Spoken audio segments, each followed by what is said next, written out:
Hello, everybody. My name is Roberto Padilla, and this is my presentation on increasing transcranial magnetic stimulation for treatment-resistant depression. Let's take a moment to acknowledge the key individuals who have played a crucial role in guiding me and supporting the research endeavor. The success of any academic project relies on the guidance and input of a dedicated committee. For this research, my committee members are as follows. My chair was Taryn Sanhenrich, whose expertise and guidance has been invaluable throughout this journey.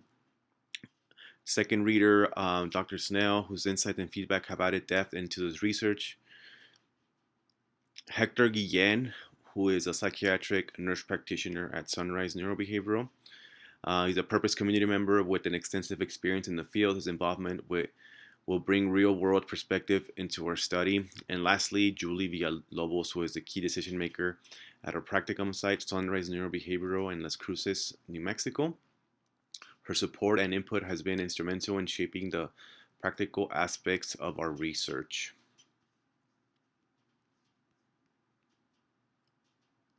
Okay, so background and significance. Treatment-resistant depression is a condition that affects a substantial portion of individuals with major depression. About 30% of adults diagnosed with major depression experience the challenging symptoms of treatment-resistant depression, which encompass persistent feelings of sadness, insomnia, lethargy, and even suicidal thoughts. Diagnosing TRD is a complex process. To be classified as such, a patient must not respond to two different antidepressants, even after an appropriate duration of treatment, typically around 6 weeks, despite the numerous treatment options available for depression. A significant percentage of individuals remain symptomatic, leading to reduced quality of life and a higher burden. This underscores the need for more effective and innovative approaches to tackle treatment-resistant depression. It's worth noting that various factors such as gender and age contribute to the vulnerability of certain populations to treatment-resistant depression. Despite its prevalence, the transition of research findings into practical clinical applications has been inconsistent, highlighting the importance of bridging this gap.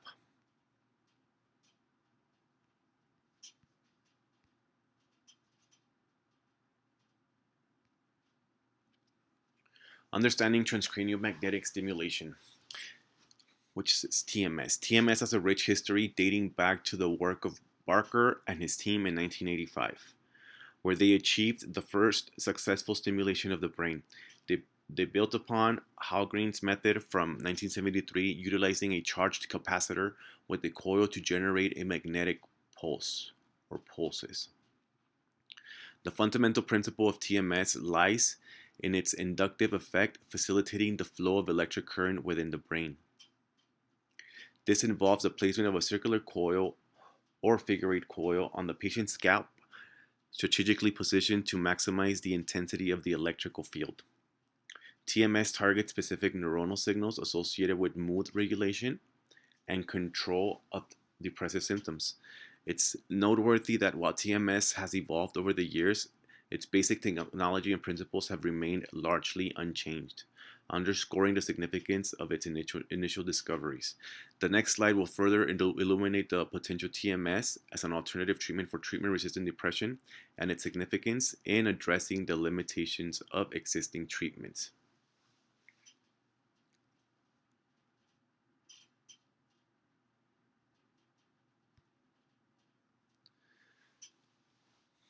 The significance of transcranial magnetic stimulation is the realm of depression treatment is undeniable.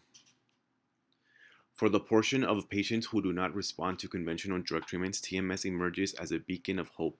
Approximately 10% to 30% of individuals diagnosed with depression find standard treatments ineffective. TMS has demonstrated remarkable success rates with high remission rates and substantial symptom improvement. It stands as promising and an effective alternative, offering renewed optimism to those who have previously struggled with treatment-resistant depression. Importantly, this project holds significance beyond the realm of individual patient care. By contributing to the knowledge, base of nursing, this research addresses gaps in evidence-based depression treatment, thereby advancing the understanding and application of alternative therapeutic approaches. The next segment of our presentation will take a closer look at the patterns of knowing with nursing and how these patterns play a pivotal role in shaping the approach to treatment-resistant depression using TMS.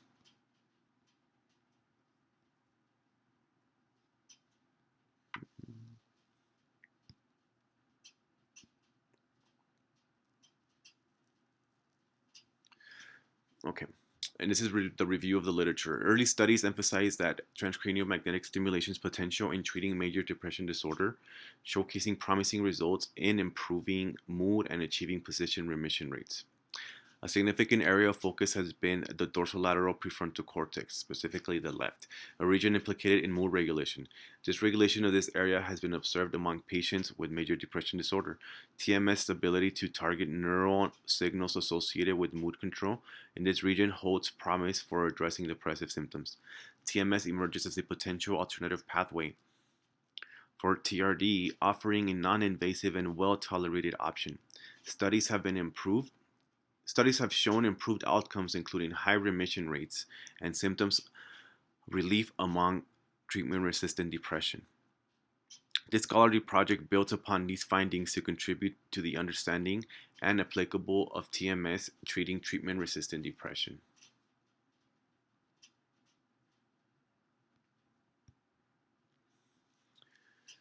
Gaps in current literature.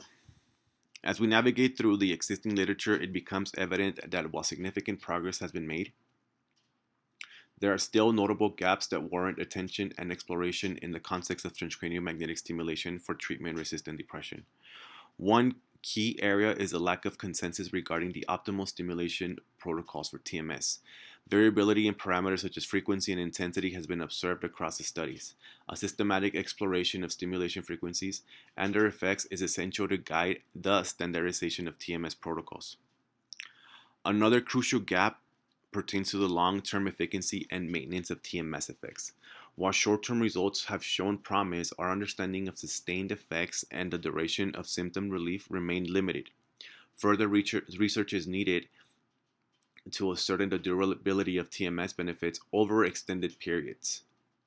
Additionally, the current literature highlights that need for a deeper investigation into how TMS affects diverse patient populations. Variability in patient responses to TMS has been noted, prompting the exploration of treatment outcomes across demographic and different subtypes of treatment-resistant depression. Addressing these gaps will not only contribute to the advancement of knowledge in the field, but also play a vital role in the refining the application of TMS for treatment of treatment-resistant depression. Our research aims to bridge these gaps by systematically examining TMS efficacy, optimizing protocols, and contributing to a more comprehensive understanding of the long-term effects.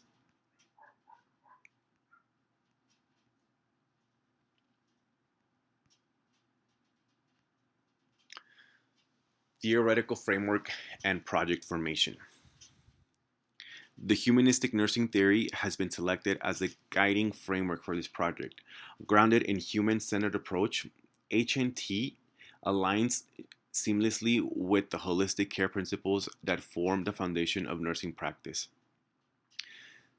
This theory emphasizes the importance of understanding patients' unique experiences, promoting a well-being, and enhancing the quality of care through a compassionate and patient-focused lens.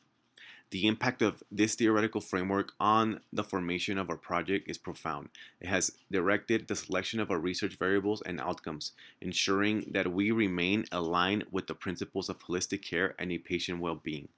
The emphasis on understanding the individual experiences of patients resonates deeply with the goals of TMS and treatment for treatment-resistant depression. Additionally, the utilization of the humanistic nursing theory has informed our approach to data collection methods and analyzing strategies.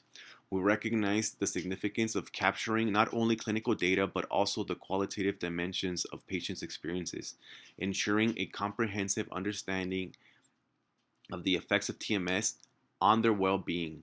As we move forward with our research endeavors, the humanistic nursing theory will continue to serve as a guiding light, shaping our methodology, analyzing, and the ultimate interpretation of our findings. This theoretical framework reinforces our commitment to delivering patient centric care and advancing nursing knowledge in the realm of treating treatment resistant depression. Methods and design. In terms of methodology, a quantitative research approach has been chosen. This approach aims to provide a deeper understanding of the impact and efficacy of transcranial magnetic stimulation on treatment-resistant depression. By adopting this method, we aim to explore previously uninvestigated aspects and gather comprehensive insights into the effects of TMS in context of treatment-resistant depression. Moving on to research design, we have opted for a retrospective chart review design. This design involves a careful examination of patient electronic health records. In the process, health records. This approach enables us to leverage existing data to analyze patient experiences and outcomes, aligning with the exploratory nature of our research. The process of sample selection involves several key steps. A statistical power analysis has been conducted to determine the appropriate sample size. We will adhere to specific inclusion and exclusion criteria to ensure that our sample consists of individuals who meet the predefined criteria for this participation. This rigorous selection process will contribute to the validity and reliability of our findings.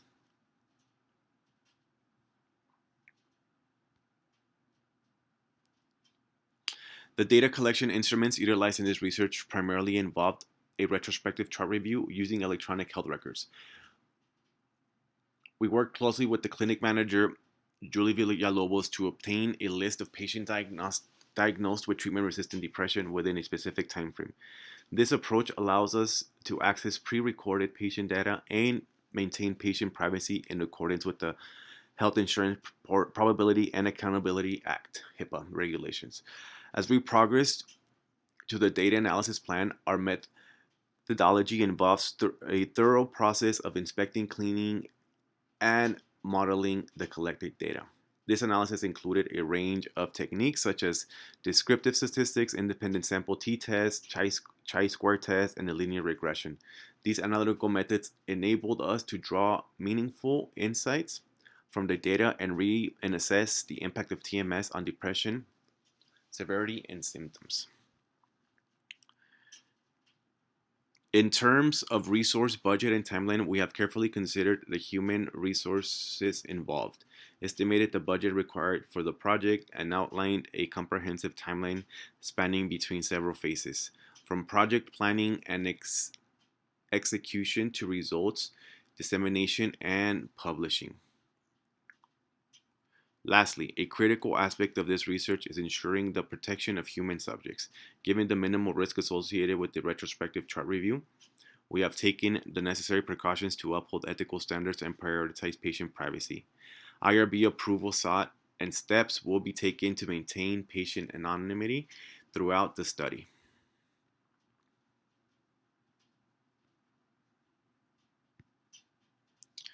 Methodology and its alignment. Methodology selection. Our project employed a qualitative exploratory research approach chosen deliberately to comprehensively explore the efficacy of transcranial magnetic stimulation as an alternative treatment for treatment-resistant depression. Addressing research goals. The selection of this method was strategic, aligning with the research objectives and lending itself effectively to answering our question of inquiry. Exploratory nature. This approach allowed us to delve deeply into the uncharted territory of TMS and treatment-resistant depression, facilitating a thorough investigation. Holistic insight. By avoiding predefined hypotheses, our methodology provided a comprehensive understanding of TMS's impact, enhancing our ability to draw meaningful conclusions.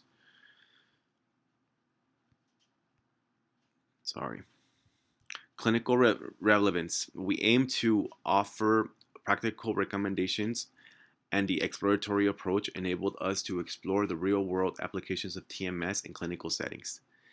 Data availability. The retrospective chart review method was chosen for its practicality, utilizing existing patient records to study a substantial number of cases and assess TMS outcomes.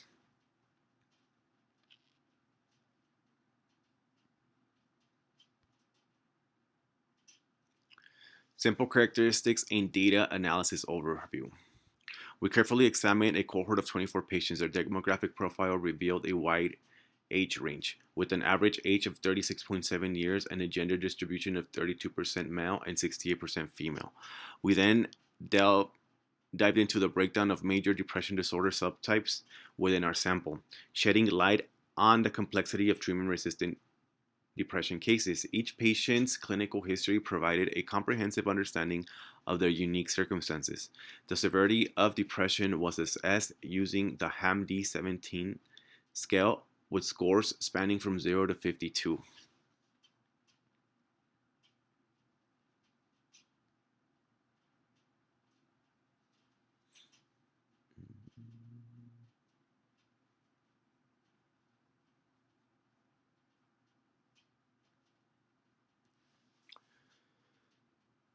The data analysis phases of our study involved the careful selection of appropriate statistical tests to answer our research questions. We chose two main statistical tests for our analysis: independent sample t-test and chi-squared test.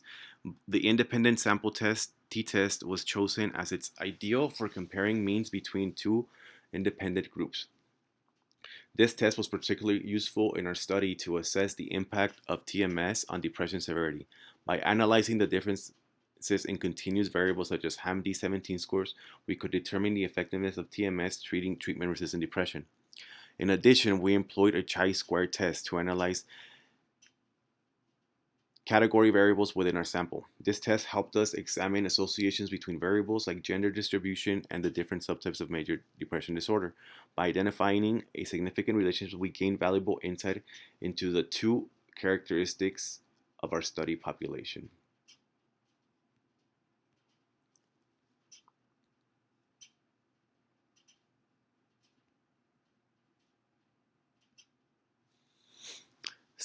Statistical tests. The independent sample tests were employed to compare the HAM-D17 scores before and after transcranial magnetic stimulation TMS. This allowed us to assess the impact of TMS on depression severity. By determining whether there were significant differences in HAM-D17 scores, we could establish if TMS led to a significant reduction in the severity of depressive symptoms. In parallel, the chi-square tests were utilized to analyze categorical variables within our sample. Specifically, we investigated the gender distribution of our participants and the different subtypes of major depression disorder they exhibited. The aim here was to identify any significant associations between these categorical variables, providing insights into potential relationships within our study population.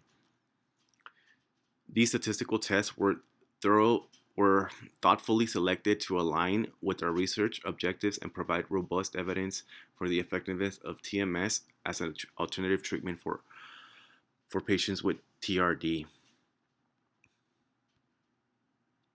Okay, so these are the results, TMS intervention and key findings.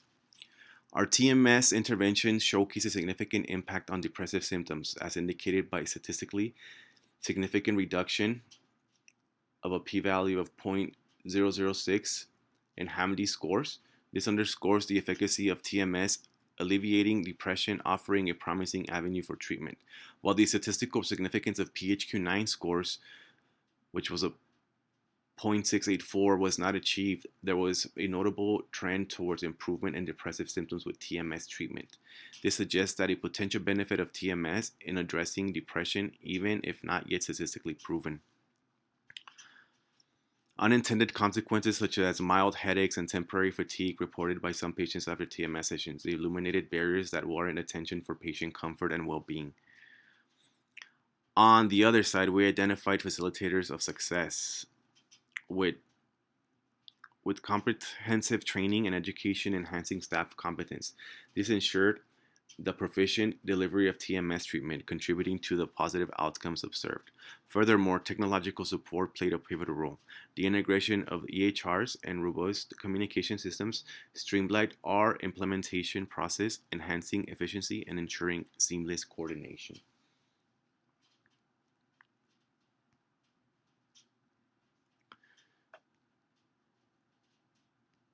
Limitations of the study.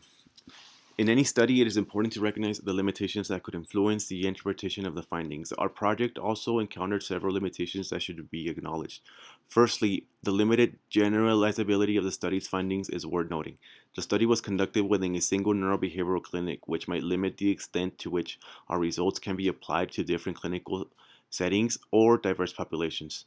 Therefore, we could exercise caution when attempting to extend these findings beyond our specific context.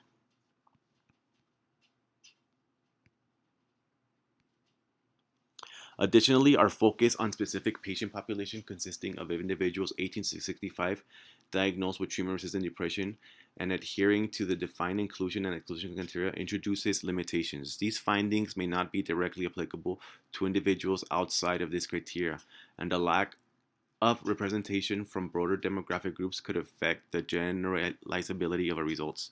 It is important to recognize that our study assessed the effectiveness of TMS over specific treatment periods of 36 sessions, while 36 sessions of TMS of the 19-minute protocol.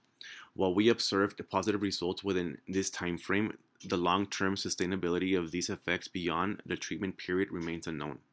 This underscores the need for future research to dive into the durability of treatment effects. We employed a retrospective chart review designed to gather data which relies on the availability and quality of electronic health records. This design introduced challenges such as incomplete or missing data points, which were addressed using imputation techniques. Nonetheless, this limitation should be acknowledged when interpreting our findings.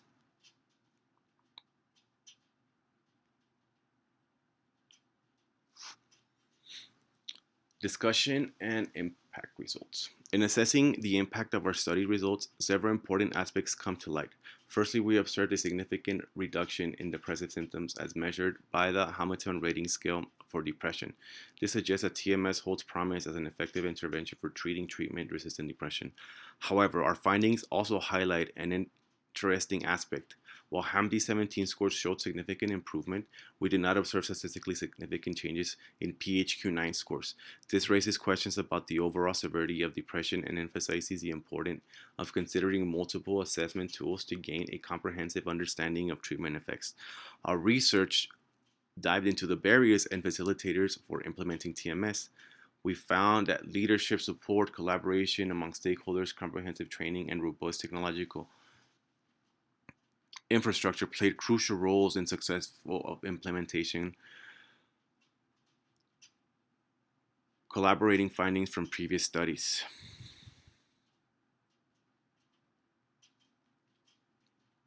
Discussion. One key area for advancements in training and education.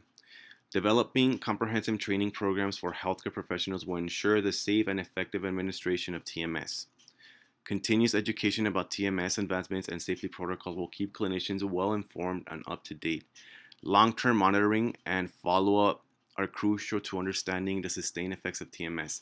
Evaluating the durability of treatment effects beyond initial intervention period can provide insights into long-term remission rates and relapse prevention strategies.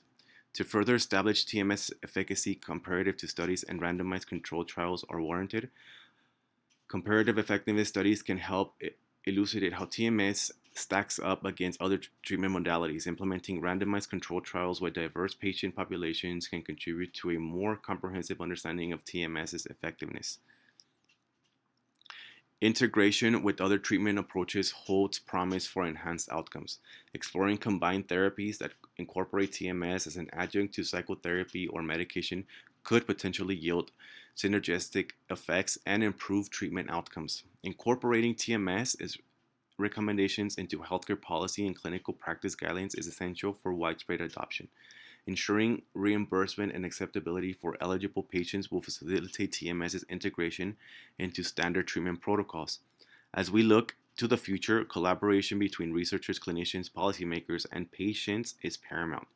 By pooling our expertise and resources, we can continue to explore the potential of TMS in improving the management of treatment-resistant depression.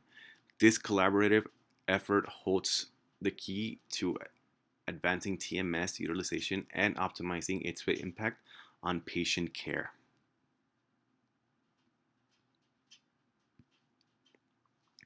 Implications for practice.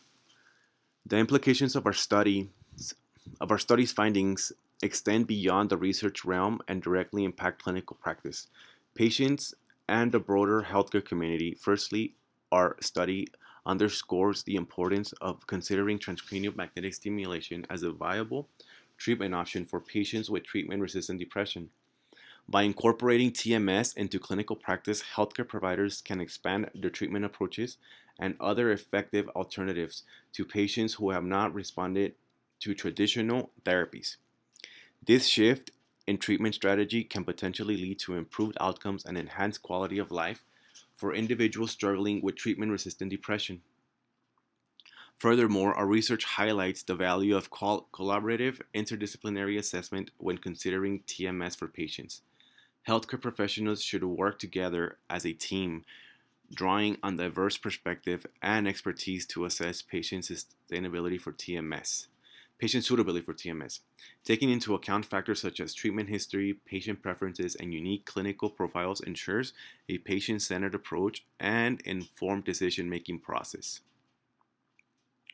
Nurses in particular play a crucial role in the safe and effective administration of TMS. To maximize patient safety and treatment efficacy, nurses should engage in specialized training and educational programs focused on TMS administration. This proactive approach not only enhances nursing competence but also contributes to positive patient outcomes and overall treatment success. Our findings also encourage a holistic approach to patient care. By integrating TMS within a comprehensive treatment plan, healthcare providers can address both the biological and physiological aspects of depression. This approach promotes patient well-being by offering tailored treatment plans that encompass a range of therapeutic options, including TMS, to meet individuals' needs. Conclusions. In summary, our study dived into the realm of treatment-resistant depression and explored the potential of transcranial magnetic stimulation as an alternative treatment option. We observed a significant reduction in depressive symptoms through the HAM-D scores, suggesting the efficacy of TMS is alleviating for treatment-resistant depression. Although not statistically significant, PHQ-9 scores indicated a trend towards improvement in depressive symptoms, reinforcing the potential of TMS treatment. The impact of this work is twofold. On one hand, it validates TMS as a valuable intervention for patients with treatment-resistant depression, providing an additional tool for healthcare professionals to improve patient outcomes. On the other hand, it sheds light on the challenges and opportunities in TMS implementation, highlighting the importance of interdisciplinary collaboration, comprehensive training, and vigilant data collection.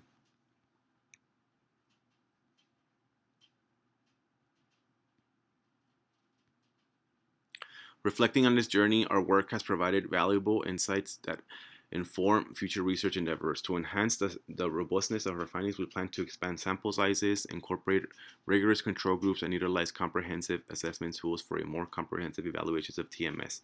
Additionally, we aim to explore the long-term effects and sustainability of TMS treatment beyond the immediate post-treatment period. In the context of my Doctor of Nursing Practice DNP program, this endeavor has significantly enriched my knowledge and skills. Through this research, I have developed a deeper appreciation for interdisciplinary teamwork, evidence-based practice, and holistic patient care. The DNP program has equipped me with the tools to critically analyze complex healthcare issues and contribute to innovative solutions that positively impact patient care and clinical practice. As I move forward, I am excited to apply the lessons I've learned from this research and my DNP education to continue advancing patient care, conducting meaningful research, and conducting to the broader healthcare community. This concludes my presentation. Next slide is on questions. If anyone has any questions, you can feel free to contact me. And the next slide is references. Hope everybody has a good day. I will be providing a copy of the PowerPoint slides, script, and live presentation. Have a good day.